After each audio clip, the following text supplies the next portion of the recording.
Hello, Rama Pupodu. Hope all are in good health, feeling great, wonderful, having a happy and peaceful life. Now let's continue with the next devotee, Sivarama Reddyar. A flame needs no other light to make it visible. It has a presence, and those who have eyes can see it. The flame keeps glowing brilliantly, unconcerned whether it is seen or not. Sivarama Reddyar was one such flame. He was in charge of the book depot that operated from a small room in the ashram.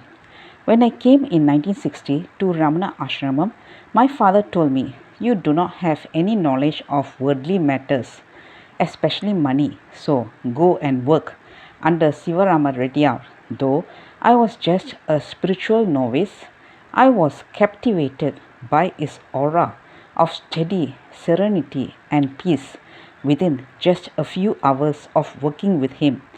And the beauty of this was that I wasn't even trying to understand or gauge his spiritual stature.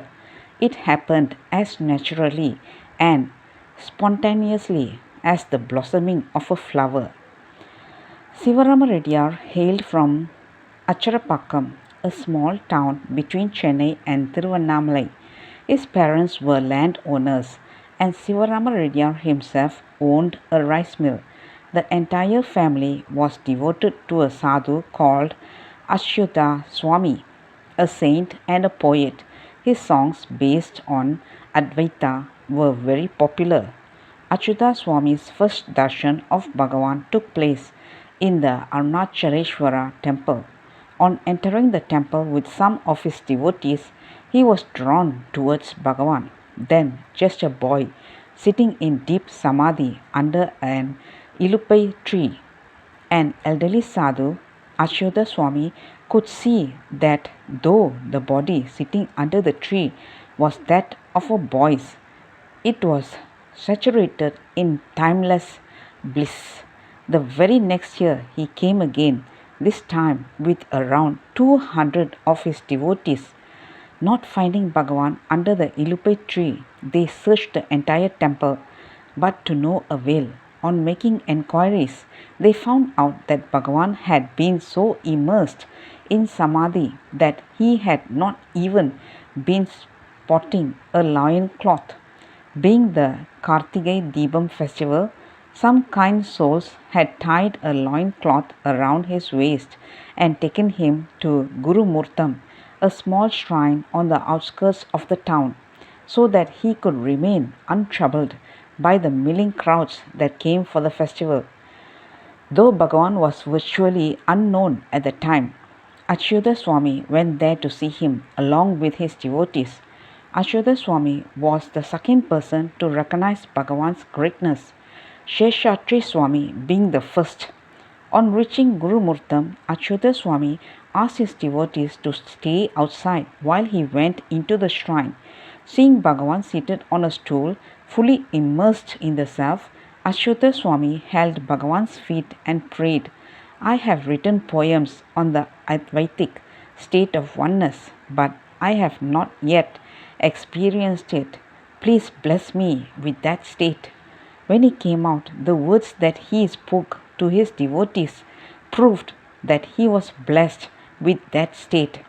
What is seated there is a raging fire. Prostrate from a distance and pray for its blessings. Influenced by Achyuta Swami's songs, Sivarama Reddyar was interested in Advaitic philosophy from his childhood. He used to regularly read Kaivalya Navanitam and Yoga Vasishta, two of the standard Tamil texts on Advaita, which Bhagavan also used to refer to quite often. One of the disciples of Achyuta Swami initiated Sivarama Reddyar into the Taraka mantra of Lord Rama and taught him how to chant it according to the Shanmukhi Upasana tradition. Sivarama Reddyar practiced this rigorously for 10 years at his home in Acharapakkam and also in a small forest nearby. As he progressed, he saw the brilliant light described in the Shanmukhi Upasana. It filled him with exhilaration and excitement. However, in his heart of hearts, he felt that what he had achieved was not the final goal. Consequently, he had no sense of fulfillment. Around this time, his 20-year-old wife, whom he loved very deeply, passed away. He told me, when God took her away from me, the world became a bleak and joyless place. For Ridyar, this was not just the common kind of grief which fades away after some time. He just couldn't get over it. According to certain traditions, one's sorrow gets reduced and eventually disappears when one goes on pilgrimage. Believing this, he went walking around India and visiting holy places for 3 years. His sorrow didn't abate even a little bit. Then he remembered his uncle, a direct disciple of Achyuta Swami, who was staying at Tiruvannamalai in a place called Ramana Ashramam. So he came to Tiruvannamalai, staying in Arunachaleshwara temple. He started going around the hill every morning. While going around the hill, he used to pass through Ramana Ashramam. Let's continue in the next chapter. Thank you. Bye bye. Rama Rama Pupodu.